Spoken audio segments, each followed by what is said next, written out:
നമസ്കാരം. ശ്രീരാഗം ആസ്ട്രോളജിയുടെ ഇന്നത്തെ അധ്യായത്തിലേക്ക് ഏവർക്കും സ്വാഗതം. മഹാശിവരാത്രിയാണ് വരാൻ പോകുന്നത്. കേവലം ഇനി ദിനങ്ങൾ മാത്രമേ ഉള്ളൂ ആ സുവർണ നിമിഷത്തിലേക്ക് നമ്മൾ അടുക്കാനായി. ഈ ശിവരാത്രി കാലത്ത് ചില വലിയ നേട്ടങ്ങൾ കാത്തിരിക്കുകയാണ് 3 രാശിക്കാരെ. അതിൽ വരുന്ന 9 നക്ഷത്രക്കാർക്ക് അപ്രതീക്ഷിത നേട്ടങ്ങൾ ഉണ്ടാകാൻ പോവുകയാണ് ഈ ഫെബ്രുവരി 26 ശനിയും ചന്ദ്രനും കൂടിച്ചേർന്ന് അത്യപൂർവമായ യോഗമാണ് ഫെബ്രുവരി 26 രൂപം കൊള്ളാൻ പോകുന്നത്. അപൂർവം എന്ന് പറഞ്ഞാൽ അതിനെ കേവലമായി കാണേണ്ട, വളരെ അപൂർവം എന്ന് തന്നെ പറയാം. 60 വർഷത്തിന് ശേഷമാണ് ഈ പ്രത്യേക സംയോഗം സംഭവിക്കുന്നത്. അപ്പോൾ 6 പതിറ്റാണ്ടുകൾക്ക് ശേഷം വരുന്ന ഈ മാറ്റം അല്ലെങ്കിൽ ഈ സംയോഗം നിമിത്തം 9 നക്ഷത്രക്കാരുടെ തലവര തന്നെ മാറ്റിക്കുറിക്കപ്പെടുകയാണ്. പൊതുവെ അശുഭകരമായ ഒരു ഗ്രഹമായിട്ടാണ് ശനിയെ കണക്കാക്കുന്നത്. എങ്കിൽ പോലും ശനി കർമ്മഫലങ്ങൾ നൽകുന്ന കർമ്മഫലദാതാവാണ്. പെട്ടെന്നുള്ള അനുഗ്രഹങ്ങളോ അല്ലെങ്കിൽ സ്വതസിദ്ധമായ മാറ്റങ്ങളോ ഒന്നും തന്നെ ശനി നൽകുകയില്ല മറ്റുള്ള ഗ്രഹങ്ങളിൽ നിന്ന്. അതുകൊണ്ടാണ് ശനി വ്യത്യസ്തനാകുന്നത്. ഒരുപാട് പരിശ്രമിച്ച് നേടിയാൽ മാത്രമേ ശനി അനുഗ്രഹം സിദ്ധിക്കുകയുള്ളൂ. അപ്പോൾ ശനിദശ കാലത്ത് പരിശ്രമമാണ് വളരെയധികം അത്യാവശ്യമായി വേണ്ടുന്നതും. എന്നാൽ നേരെ മറിച്ച് മറ്റൊരു ഗ്രഹം, അതായത് ചന്ദ്രൻ്റെ കാര്യത്തിലേക്ക് വരികയാണെങ്കിൽ നമ്മുടെ ഉള്ളിൽ ആഴത്തിൽ അടങ്ങിയിട്ടുള്ള കാര്യങ്ങൾ, അതായത് നമ്മൾക്ക് സ്വതസിദ്ധമായുള്ള കഴിവുകൾ, ഇതൊക്കെ പ്രദർശിപ്പിക്കാനുള്ളൊരു ഭാഗ്യം തരുന്നത് ചന്ദ്രനാണ്. അതുകൊണ്ട് തന്നെ പ്രത്യേകമായി പറയുകയാണെങ്കിൽ ഈ 2 ഗ്രഹങ്ങൾക്കും വളരെയധികം പ്രത്യേകതകൾ ഉണ്ട്. ഒരാൾ നമ്മൾക്ക് ഒരുപാട് കഠിനമായി പരിശ്രമിച്ചാൽ മാത്രമേ ഫലങ്ങൾ നൽകൂ എങ്കിൽ മറ്റൊരു ഗ്രഹമാകട്ടെ പെട്ടെന്നുള്ള ഫലങ്ങളെ പ്രദാനം ചെയ്യുകയും ചെയ്യും. അപ്പോൾ ഈ 2 ഗ്രഹങ്ങളാണ് ഇവിടെ ഒരുമിച്ച് സംയോഗത്തിന് ഒരുങ്ങുന്നത്. അതിൻ്റെ ഫലമായി ലഭിക്കുന്ന മാറ്റമെന്ന് പറയുന്നത് 9 നക്ഷത്രക്കാർക്ക് വളരെ വലിയ തോതിലുള്ള ലക്ഷാധിപതി യോഗമാണ്, അല്ലെങ്കിൽ ഗുണങ്ങളുടെ ഒരു വർധനവ് ഇവരിലേക്ക് എത്തപ്പെടുന്നുണ്ട്. അതിൻ്റെ ഫലമായി ഉണ്ടാകുന്ന മാറ്റങ്ങൾ ജീവിതത്തിൽ കൊടികുത്തി വാഴാൻ, അല്ലെങ്കിൽ ജീവിതത്തെ എത്രത്തോളം മേന്മയിലേക്ക് കൊണ്ടുപോകാൻ സാധിക്കുന്നു അത്രത്തോളം മേന്മയിലേക്ക് എത്തപ്പെടാനും ഈ യോഗം നിമിത്തം, അതായത് ഫെബ്രുവരി 26 രൂപം കൊള്ളുന്ന ഈ യോഗം നിമിത്തം സാധിക്കുന്നതാണ്. 9 നക്ഷത്രക്കാർക്കാണ് ആ ഭാഗ്യം തെളിഞ്ഞിരിക്കുന്നത്. അപ്പോൾ ആ നക്ഷത്രക്കാർ ആരൊക്കെയെന്ന് നോക്കാം. ചാനൽ ആദ്യമായി കാണുന്നവരൊന്ന് സബ്സ്ക്രൈബ് ചെയ്തിട്ട് തുടർന്ന് കാണുവാനായി ശ്രമിക്കുക.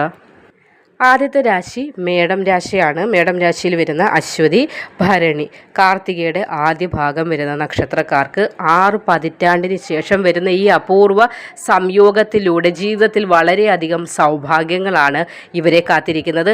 നേട്ടങ്ങൾ അനവധിയാണ് ഇവർക്കുണ്ടാകാൻ പോകുന്നത്.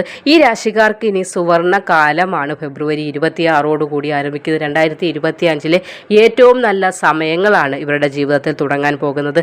ജോലിയിലും ഇത് മേഖലയിൽ വളരെയധികം നേട്ടങ്ങൾ ഉണ്ടാവും. സമൂഹത്തിൽ ഒരു മാന്യത, അംഗീകാരം, സ്വീകാര്യത ഇതൊക്കെയും വർദ്ധിക്കുന്നതാണ്.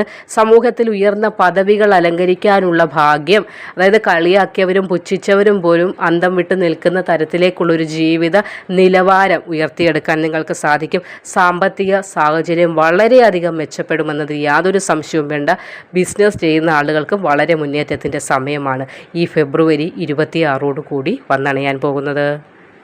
രണ്ടാമത്തെ രാശി മിഥുനമാണ്. മകീരം 2ാം പകുതി ഭാഗം, തിരുവാതിര, പുണർദം ആദ്യ 3/4 ഭാഗം വരുന്ന നക്ഷത്രക്കാർക്ക് സാമ്പത്തിക നേട്ടമുണ്ടാകും എന്നത് പ്രധാനമായി എടുത്തു പറയേണ്ടതാണ്. ഈ 3 രാശിക്കാർക്കും മിഥുനം രാശിക്കാരുടെ ദാമ്പത്യ ജീവിതത്തിൽ അല്പം വിഷമഘട്ടങ്ങളൊക്കെ ഇപ്പോൾ നടന്നുകൊണ്ടിരിക്കുന്നുണ്ട്. അതൊക്കെയും തരണം ചെയ്യാനായി ഫെബ്രുവരി 26 ശേഷം നിങ്ങൾക്ക് സാധിക്കും. അത് നിമിത്തം സന്തോഷകരമായ നിമിഷങ്ങളാണ് നിങ്ങളുടെ ജീവിതത്തിലേക്ക് വന്നണയാനായി പോകുന്നത്. ജീവിതത്തിൽ ധാരാളം നല്ല കാര്യങ്ങൾ സംഭവിക്കും. ഏതെടുത്താലും പിഴവായി തെറ്റായി മാറുന്ന ഒരു അവസ്ഥയായിരുന്നു നിങ്ങൾക്ക്. ആ അവസ്ഥയാണ് ഇവിടെ മാറാൻ പോകുന്നത്. ഇനി എന്ത് കാര്യത്തിനും അത് ജീവിതത്തിൽ നിങ്ങൾക്ക് നേട്ടമായി തന്നെ മാറുന്നതാണ്. ജോലിയിൽ പ്രമോഷൻ പോലെയുള്ള കാര്യങ്ങൾക്ക് സാധ്യതയുണ്ടാകുന്നു. പുതിയ ജോലിക്കുള്ള അവസരം, അതും വിദേശ ഭാഗ്യം ഈ ഒരു സമയത്ത് നിങ്ങൾക്ക് തെളിയുന്നതാണ്. ശനിയുടെ അനുഗ്രഹം കൂടി നിങ്ങൾക്ക് സിദ്ധിക്കുന്നുണ്ട്.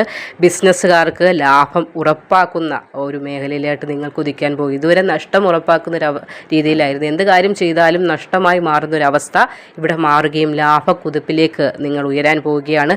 വിദേശയാത്രയ്ക്കുള്ള സാധ്യത വീണ്ടും എടുത്തു പറയുകയാണ്. വിദേശത്തേക്ക് ജോലിക്ക് ശ്രമിക്കുന്ന ആളുകൾ സന്തോഷത്തോടെ ഇരിക്കുക. കാരണം ഒരുപാട് ശ്രമിച്ചിട്ട് പരാജയപ്പെട്ട് അത് ആകെ ഇനി എന്നെക്കൊണ്ട് സാധിക്കില്ല, എനിക്ക് വിദേശഭാഗ്യമില്ല എന്നൊന്നും പറഞ്ഞ് കളയാതിരിക്കുക, അല്ലെങ്കിൽ തടസ്സമായി വരുന്ന കാര്യങ്ങളെ ഓർത്ത് വിഷമിക്കാതിരിക്കുക.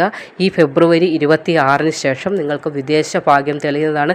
കടൽ കടന്നുപോയി സമ്പാദിക്കാൻ നിങ്ങൾക്ക് ഭാഗ്യം പറഞ്ഞിട്ടുണ്ട്. അതുകൊണ്ട് എനിക്ക് വിദേശത്ത് പോകാൻ ഭാഗ്യമില്ലേ എന്നൊന്നും ചോദിച്ച് തലയ്ക്ക് കൈ കൊടുത്ത് വിഷമിച്ചിരിക്കേണ്ട ആവശ്യം വരുന്നില്ല. ഈ ഫെബ്രുവരി 26-ഓടുകൂടി ശിവരാത്രി ദിനത്തോടുകൂടി തലവര മാറി പറയാൻ പോവുകയാണ്. തലവര സാക്ഷാൽ ഭഗവാൻ മഹാദേവൻ തിരുത്തി കുറിക്കാൻ പോവുകയാണ്. അത്രത്തോളം നേട്ടവും ഭാഗ്യവുമാണ് നിങ്ങളെ കാത്തിരിക്കുന്നത്. മൂന്നാമത്തെ രാശി ചിങ്ങമാണ്. മകം, പൂരം, ഉത്രം ആദ്യ കാൽഭാഗം വരുന്ന നക്ഷത്രങ്ങളാണ് ചിങ്ങം രാശിയിൽ വരുന്നത്. ചിങ്ങം രാശിയിൽ വരുന്ന നക്ഷത്രക്കാർക്ക് ജീവിതത്തിൽ സന്തോഷവും സമാധാനവും വന്നു നിറയുന്ന സമയങ്ങളാണ് ഫെബ്രുവരി 26-ഓടുകൂടി ആഗതമാകാൻ പോകുന്നത്. നിക്ഷേപങ്ങളൊക്കെ നടത്താൻ അനുകൂല സമയമാണ്. ബിസിനസ് പുതിയ ഉയരങ്ങൾ കീഴടക്കാൻ പോകുന്ന, അല്ലെങ്കിൽ ഉയർച്ചയിലേക്ക് കടക്കാൻ പോകുന്ന ഒരു സമയം കൂടിയാണ് ഫെബ്രുവരി 26 മഹാശിവരാത്രി ദിനത്തോടു കൂടി വരുന്നപ്പോൾ അന്നേ ദിവസം നിങ്ങൾ അടുത്തുള്ള ശിവക്ഷേത്ര ദർശനം കൂടി നടത്തുക. കാരണം ഈ ഗ്രഹങ്ങളുടെ സംയോഗം ഉണ്ടാകുന്നത് ഒരു സൈഡിൽ നമുക്ക് പറയുമ്പോഴും ഇതൊക്കെ തരുന്നതും അന്നേ ദിവസം ഉണ്ടാകുന്ന ഭാഗ്യങ്ങൾക്കെല്ലാം നമ്മൾ കാരണഭൂതനായി പറയേണ്ടത് സാക്ഷാൽ ഭഗവാൻ മഹാദേവനെ തന്നെയാണ്. ഇതുവരെ ഉണ്ടായിരുന്ന കാര്യങ്ങൾ, വിഷമങ്ങളൊക്കെ മാറ്റി കുറിക്കാൻ പോവുകയാണ് സാക്ഷാൽ ഭഗവാൻ മഹാദേവൻ. ജോലിയിൽ സ്ഥാനക്കയറ്റത്തിന്, പ്രൊമോഷനും ഒക്കെയാണ് നിങ്ങൾക്ക് സാധ്യത കാണുന്നത്. അതുപോലെ കിട്ടാത്ത കടങ്ങൾ, അത് കിട്ടാതെ കിടക്കുന്ന ധനം, നിങ്ങളുടെ കയ്യിൽ നിന്ന് ഒരാൾ വാങ്ങിച്ച് തിരികെ തരാത്തതാകാം, അല്ലെങ്കിൽ നിങ്ങളുടെ സാലറി തന്നെ കിട്ടാതെ മുടങ്ങിക്കിടക്കുന്നതൊക്കെ തിരികെ ലഭിക്കാനുള്ള സാധ്യത കാണുന്നുണ്ട്. ലക്ഷാധിപതി യോഗത്തിനുള്ള സാമ്പത്തിക സ്ഥിതിയാണ്, അല്ലെങ്കിൽ ആ ഒരു യോഗത്തിലേക്കാണ് നിങ്ങൾ സാമ്പത്തിക സ്ഥിതി കൊണ്ട് എത്തിപ്പെടാനായി പോകുന്നത്. ദാമ്പത്യ ജീവിതത്തിൽ സന്തോഷമുണ്ടാകും, സമാധാനം നിറയും, അതാണ് എടുത്തു പറയേണ്ടത്. മക്കൾ നിമിത്തം ഒരുപാട് സന്തോഷിക്കാനുള്ള വകകൾ കാണുന്നുണ്ട്. ശാരീരികമായി ഈ 3 രാശിക്കാരും ഈ ഇടയിൽ അല്പം ബുദ്ധിമുട്ടുകളൊക്കെ അനുഭവിച്ചു വരികയായിരുന്നു. അതിനൊക്കെ ഒരു മാറ്റം കൂടിയാണ് ഈ മഹാശിവരാത്രിയോടുകൂടി വന്നണയാൻ പോകുന്നത്. അപ്പോൾ നിങ്ങൾ ചെയ്യേണ്ട കാര്യം അന്നേ ദിവസം രാവിലെയോ വൈകിട്ടോ നിങ്ങൾക്ക് എപ്പോഴാണോ സൗകര്യം എന്ന് വെച്ചാൽ ശിവക്ഷേത്ര ദർശനം, അടുത്തുള്ള ശിവക്ഷേത്ര ദർശനം നടത്തുക. നിങ്ങളാൽ കഴിയുന്ന വഴിപാടുകൾ സമർപ്പിക്കുക. ഒരു കൂടി ചന്ദനത്തിരി ആയാലും മതി. ഭഗവാൻ അത് തന്നെ വളരെയധികം അല്ലെങ്കിൽ വളരെ വലിപ്പമായി കാണുന്നതാണ്. നമ്മൾ ചിലപ്പോൾ ചിന്തിക്കും ലക്ഷങ്ങൾ വിലയുള്ള സ്വർണ്ണാഭരണങ്ങളോ അല്ലെങ്കിൽ വലിയ വലിയ കാര്യങ്ങളൊക്കെ ചെയ്താൽ മാത്രമേ ഭഗവാൻ എന്നെ നോക്കുകയുള്ളൂ, അല്ലെങ്കിൽ എൻ്റെ സങ്കടം കാണുകയുള്ളൂ എന്ന് ചിലപ്പോൾ നമ്മൾ ചിന്തിക്കാറുണ്ട്. പക്ഷേ അങ്ങനെയല്ല.